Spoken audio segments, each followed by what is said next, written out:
Démasquer une personne toxique est souvent crucial pour préserver sa propre santé mentale et émotionnelle, ainsi que pour permettre à d'autres de reconnaître et d'éviter les comportements nuisibles de ces personnes. Cela peut également encourager la personne concernée à rechercher de l'aide nécessaire pour changer son comportement.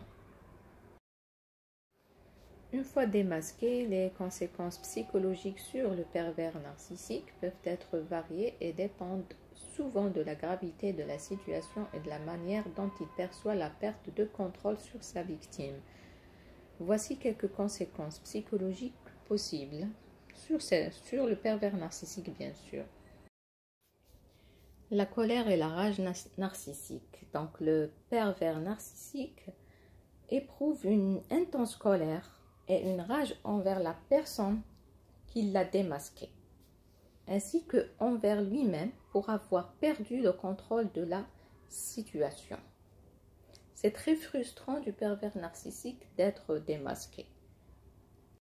Cela est dû à la blessure narcissique. Être démasqué peut gravement blesser l'estime de soi du pervers narcissique et cela peut ébranler son image idéalisée de lui-même en tant que personne puissante et contrôlante. Troisièmement, la dépression. Certains pervers narcissiques peuvent faire l'expérience de la dépression lorsque leurs schémas de contrôle sont perturbés et qu'ils perdent leur source de validation et de pouvoir. L'anxiété et paranoïa. La peur d'être exposé ou la paranoïa de perdre leur statut de contrôle peut conduire à une anxiété accrue et une méfiance envers les autres. En fait, il est d'origine, le pervers narcissique, il est par définition paranoïaque. Donc, une fois démasqué, ça va aggraver son paranoïa. Difficultés relationnelles. Leur capacité à entretenir des relations saines peuvent être encore plus compromises car ils peuvent avoir du mal à faire face à la perte de contrôle et de se replier sur des comportements plus manipulateurs ou agressifs. Le pervers narcissique, il se nourrit du contrôle. Donc, une fois ils perdent le contrôle, donc ils seront en difficulté et c'est frustrant pour eux. L'isolation sociale. Le démasquage peut entraîner une exclusion sociale lorsque d'autres personnes prennent conscience de leur comportement toxique et décident de s'éloigner. Donc, ils vont se retrouver seuls. En général, ce schéma des pervers narcissiques se voit chez les pervers narcissiques âgés ou bien qui ont perdu leur pouvoir.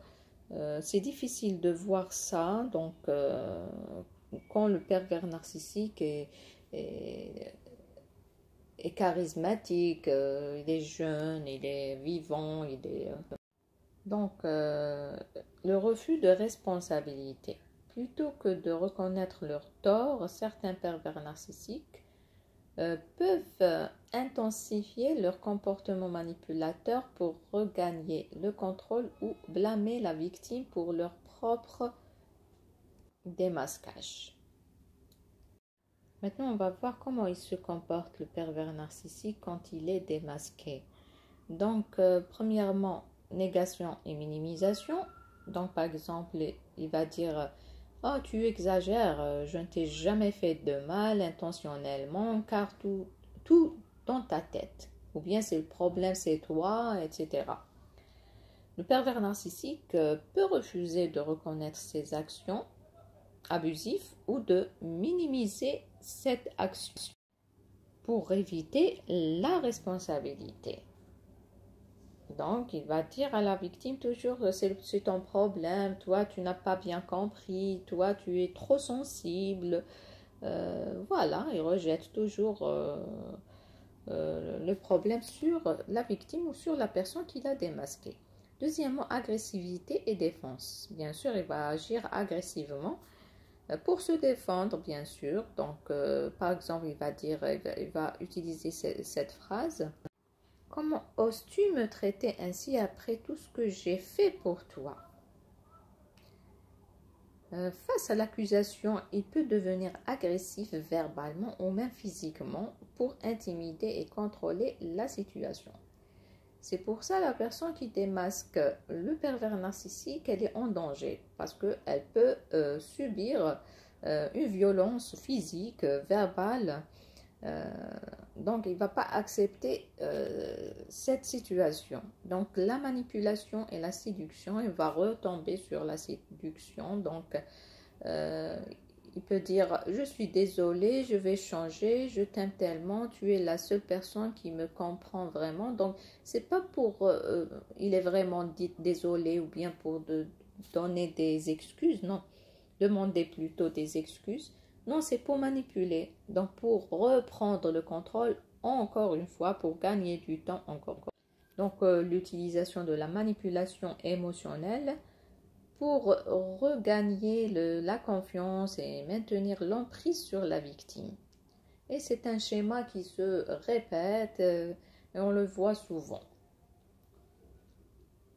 Donc, quand il ne peut rien dire ou bien il ne peut pas donner d'explications sur ses actes, il va demander des excuses dans le sens il n'a pas fait ça méchamment, etc. Ou bien un autre mécanisme, donc une autre réaction, la projection. Par exemple, tu es celui ou celle qui est toujours en train de critiquer, pas moi. Donc, il projette ça sur la personne en face. Donc, le pervers narcissique peut retourner les accusations contre la victime, se présentant comme la victime et la victime comme l'agresseur. Donc, il va renverser les rôles. Voilà, c'est son plan machiavélique. Il est propre à lui. Hein. L'isolement et punition, voilà. Donc, si tu me quittes, tu n'auras plus personne. Personne d'autre ne voudra de toi.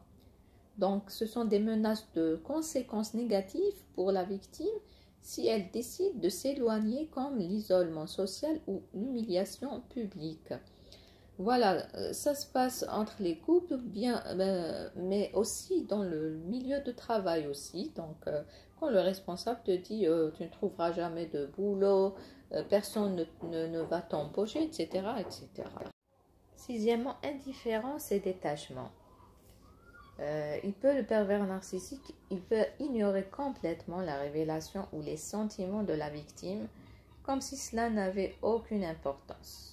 Donc l'indifférence peut être une forme de manipulation où le pervers narcissique essaie de déstabiliser la victime en niant l'importance de ses émotions et de ses actions. Donc c'est très frustrant cette situation. Donc c'est un plan machiavélique du pervers narcissique. C'est pour ça la victime doit être très vigilante quand elle veut le démasquer. Il faut qu'elle soit bien entourée, il faut qu'elle étudie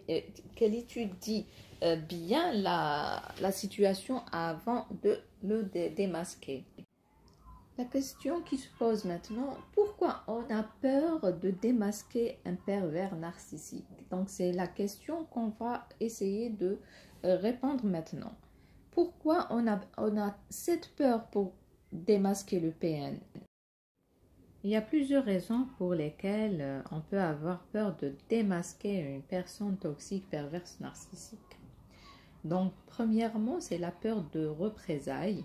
Les pervers narcissiques peuvent réagir de manière agressive ou manipulatrice lorsque confrontés, ce qui peut inclure des menaces, des représailles ou des actions pour nuire. Donc, voilà. Donc, l'isolation sociale. Les pervers narcissiques peuvent avoir réussi à manipuler leur entourage pour qu'ils les soutiennent ou croient en eux. Démasquer une personne toxique peut entraîner l'isolement social si les autres ne vous croient pas ou prennent parti pour le PN. C'est le schéma le plus lourd, le plus sombre, le plus noir, le plus difficile.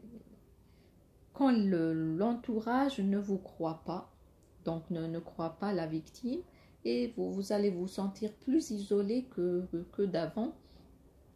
Une fois, si vous osez démasquer le pervers narcissique, et même vous serez traité de malade mental, de schizophrène, etc. Et ça, c'est du vécu, hein. On va faire une vidéo sur le pervers narcissique et ses complices pour comprendre mieux. Troisièmement, la confusion et doute. Les victimes de manipulation peuvent être incertaines de ce qui est réel et de ce qui ne l'est pas, ce qui peut rendre difficile la prise de décision de confronter le PN. Donc, c'est pas facile de démasquer un pervers narcissique comme ça. Donc, on remarque des trucs, on le cache, on peut pas... C'est-à-dire, c'est une situation difficile pour la victime. Donc, vraiment difficile. Quatrièmement, la culpabilité et la honte. Donc, les pervers narcissiques manipulent souvent les autres en utilisant la culpabilité et la honte, ce qui peut faire en sorte que les victimes se sentent responsables ou coupables de leurs propres sentiments. Donc, les PN, ce sont des manipulateurs. Ils peuvent manipuler n'importe quelle personne, même les proches de la victime, même la famille de la victime. Des fois, la victime, elle ne trouve pas de soutien même de sa propre famille envers ce PN.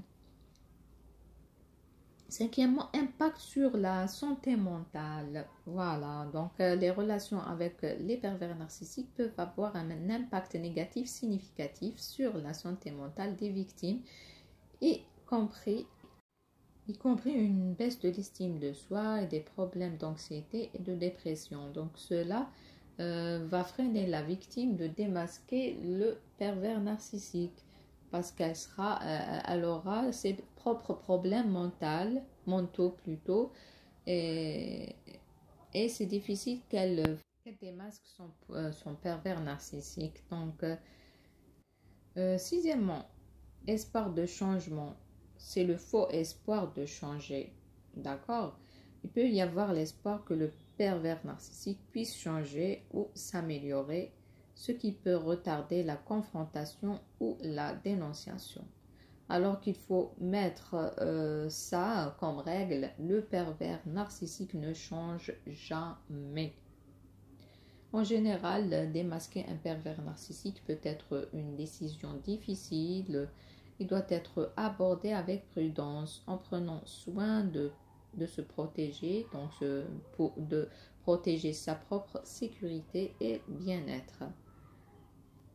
Voilà tout ce qui concerne le démasquage du pervers narcissique. Merci.